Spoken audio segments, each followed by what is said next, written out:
Salut Jeff, j'espère que tu vas bien. Voilà, j'ai un truc de fou à t'annoncer. J'ai décidé avec mes équipes de Microsoft de demander à nos joueurs s'ils étaient intéressés de jouer avec une DualSense plutôt qu'avec la manette Xbox. Sony a fait un truc de fou. T'es pas sérieux la fille hein? Tu déconnes là, tu voulais dire la manette Microsoft, pas la manette Sony hein, c'est ça?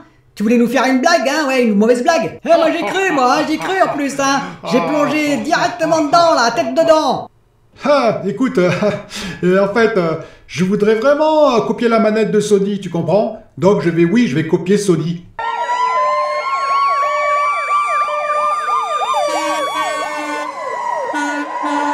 Je suis le docteur Gregory House. Monsieur Spencer a été admis à l'hôpital à cause d'une soninusite aiguë.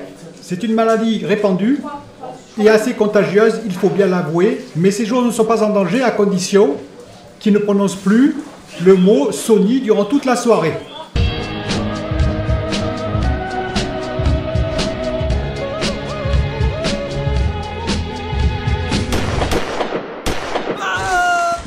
Bonjour les amis, j'espère que vous allez bien.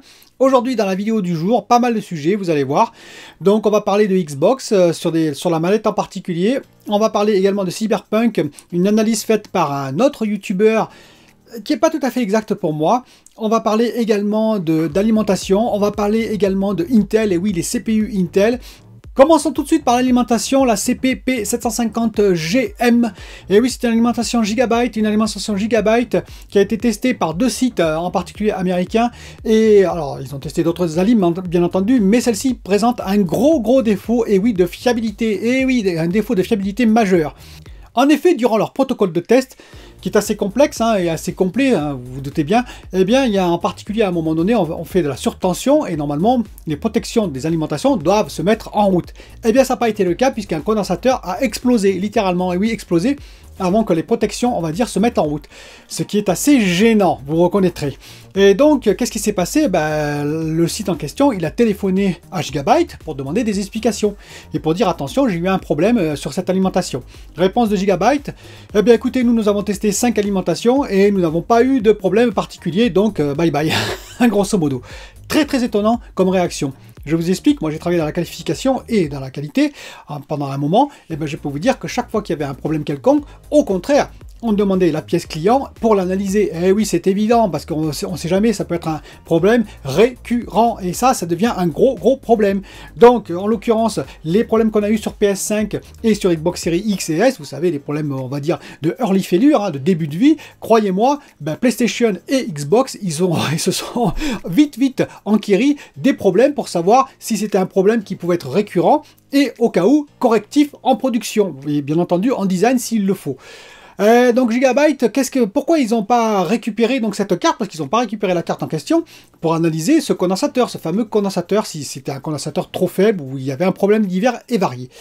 Deux solutions, soit ils n'en ont rien à faire, donc ça veut dire que alors là, ça montre, on va dire, un amateurisme grandissant et inquiétant, on va dire, soit au contraire, ils ont déjà vu le problème, ils l'ont corrigé, mais là c'est un petit peu gênant parce que ça veut dire grosso modo, toutes les premières cartes, on se lave les mains et tant pis pour ce qui arrivera dans le futur, ce qui est un peu gênant quand même pour les clients, voilà. Donc bon, je pense que c'est peut-être cette seconde solution d'ailleurs, entre guillemets, j'espère, mais quoi qu'il arrive, je vous le dis, Gigabyte, il vaut mieux éviter en général pour les alimentations, pas que celle-ci, parce que s'ils réagissent comme ça pour celle-là, pourquoi ils ne réagiraient pas comme ça pour les autres? Vous voyez ce que je veux dire? Donc voilà, c'est un petit avertissement. Si vous en avez une, bon, pas d'inquiétude, normalement ça va quand même fonctionner. Les surtensions, j'espère qu'on n'en a pas tous les jours, mais voilà, c'est une alerte. Et donc il y a d'autres alimentations qui sont sans doute plus sereines et d'autres marques en question que vous pouvez prendre au lieu de Gigabyte. Côté Xbox, eh bien en fait ça concerne la manette. Et oui, les deux informations concernent la manette. Il y a eu un sondage, et oui, un sondage qui a été fait de la part de Xbox, de Microsoft, pour savoir si les joueurs Xbox, que nous sommes, moi je suis PlayStation et Xbox, et puis même Nintendo avec la Switch, mais Xbox, eh bien on sera intéressé d'avoir l'équivalent d'une DualSense sur Xbox.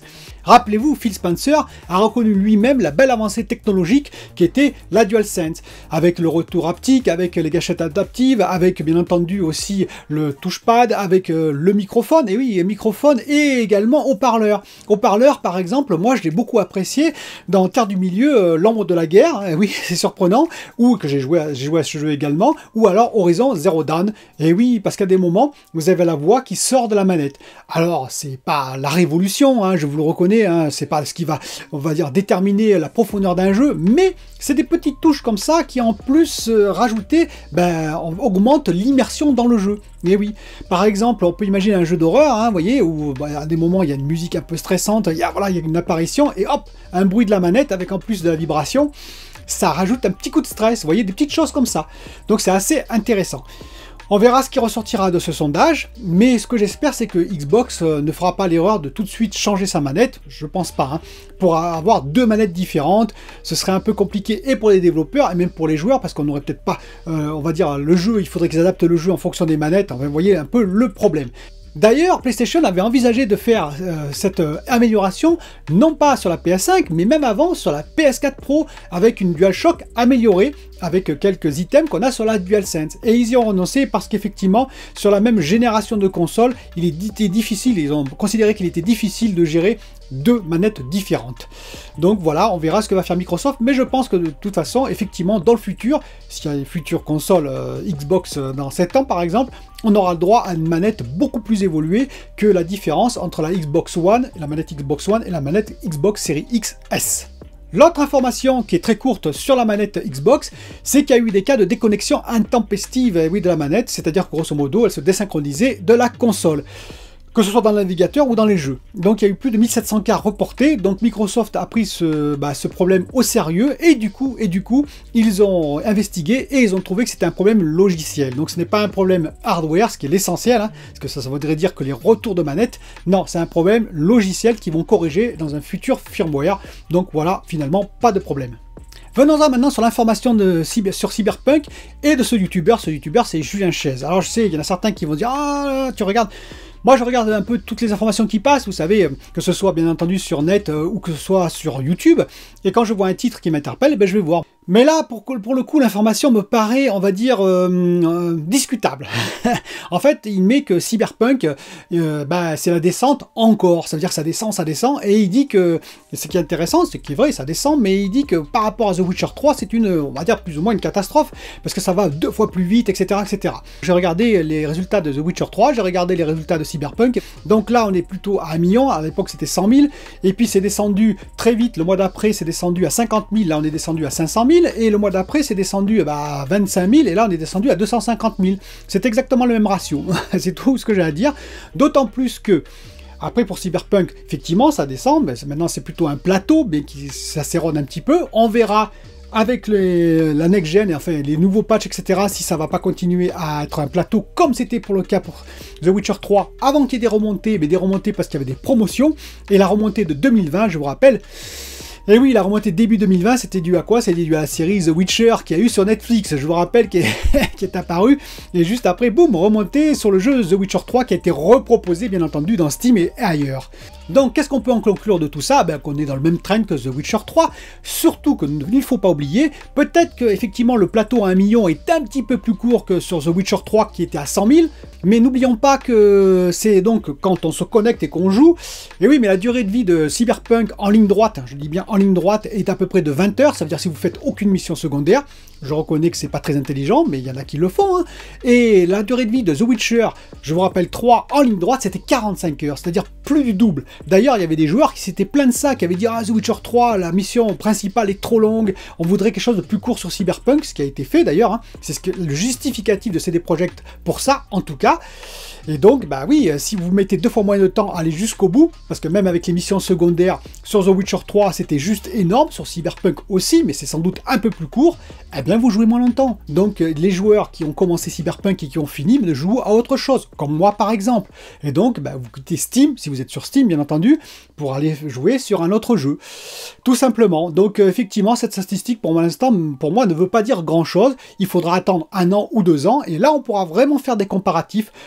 Parlons maintenant de Intel, et oui parce que Intel revient dans la course avec sa série 11, c'est-à-dire qu'ils ont annoncé le i7, le Core i7 11700K, ils ont annoncé également le Core i9 11900, mais le plus intéressant pour moi est pour l'instant le i7 11700K, et celui-ci, l'avantage qu'il a, c'est que par exemple avec un CPU marque, alors attention, hein, c'est un simple marque CPU, il y aura d'autres tests à faire, mais par rapport à l'ancienne version, c'est-à-dire le i7 10700K, eh bien on passe de 20 000 pour le i7 10700K à 27 000 pour le i7 11700K.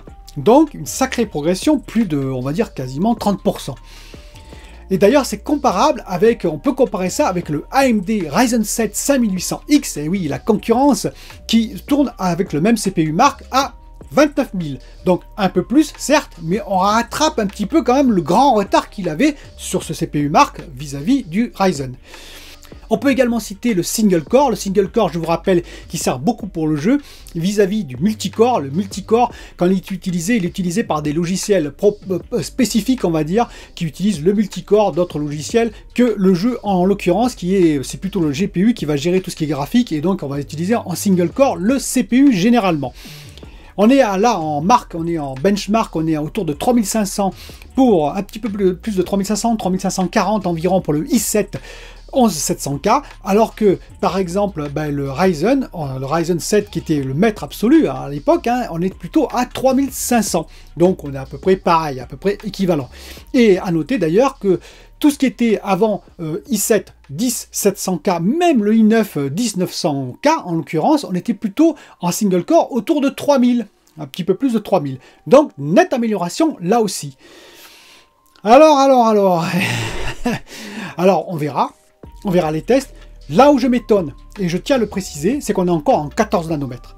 Et oui, Intel a beaucoup de mal à passer en 10 nanomètres. Ils vont passer en 10 nanomètres, d'ailleurs pour, on va dire, tout ce qui est CPU, pour les CPU mobiles. Mais ils ont énormément de mal à passer en 10 nanomètres, ce qui est un vrai problème. Hein. C'est vraiment un problème, je veux dire, ça va beaucoup plus loin que ce que vous croyez, parce que ça veut dire quoi?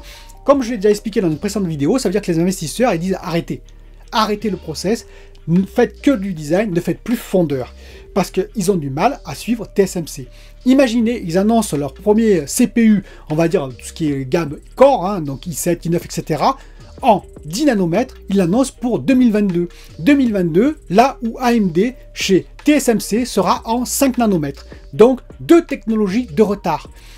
Ça veut dire deux choses, ça veut dire que déjà, leur design n'est pas si mal foutu que Intel, parce que Intel, s'ils arrivent à tenir AMD, ça veut dire que quelque part, malgré le retard qu'ils ont, on va dire, en termes de technologie, de process, ils sont au coude à coude, pour l'instant, hein, bien entendu. Donc c'est quand même, ça veut dire qu'ils ont, on va dire, tout ce qui est design, tout ce qui est, on va dire, conception de leur CPU est assez intelligente, hein, pour tenir quand même le choc. Parce que normalement, ils devraient être totalement distancés. Imaginez en GPU 2 technologies de retard, je peux vous dire que c'est juste énorme, et que là, vous verriez vraiment la différence sur les cartes graphiques, par exemple. Mais ça veut dire aussi que ils ont de vrais problèmes, de vrais soucis pour rattraper le retard en termes de process. Ça leur coûte beaucoup. Parce que imaginez si Intel était en 7 nanomètres aujourd'hui, avec ces processeurs-là, eh bien, qu'est-ce que je voulais que je vous dise? Ça serait beaucoup plus performant encore. Ça veut dire qu'effectivement, la fréquence pourrait être encore plus haute. Ça veut dire qu'on consommerait moins, donc on pourrait mettre plus de transistors au centimètre carré ou au millimètre carré. Bref, vraiment un saut important, un gap important. Donc ça, moi je pense que ça leur coûte beaucoup le process. Alors est-ce qu'ils vont l'abandonner ou est-ce qu'ils vont essayer de rattraper leur retard? On verra dans les années à venir, hein, en l'occurrence. Mais je pense que c'est vraiment un boulet pour eux, entre guillemets, hein. Et il est d'autant plus important de citer ça que AMD en 2022, lorsque Intel va arriver donc en 10 nanomètres, AMD sera donc en 5 nanomètres et il sera en Zen 4. Et oui, imaginez en Zen 4, nouvelle architecture. Donc voilà, Intel, il faut vraiment que, je pense, ils réfléchissent à leur stratégie à long terme. Est-ce qu'ils vont continuer le process ou pas? Et s'ils le continuent, comment ils font pour rattraper leur retard? Voilà, cette vidéo est terminée et je vous dis à bientôt pour une autre vidéo.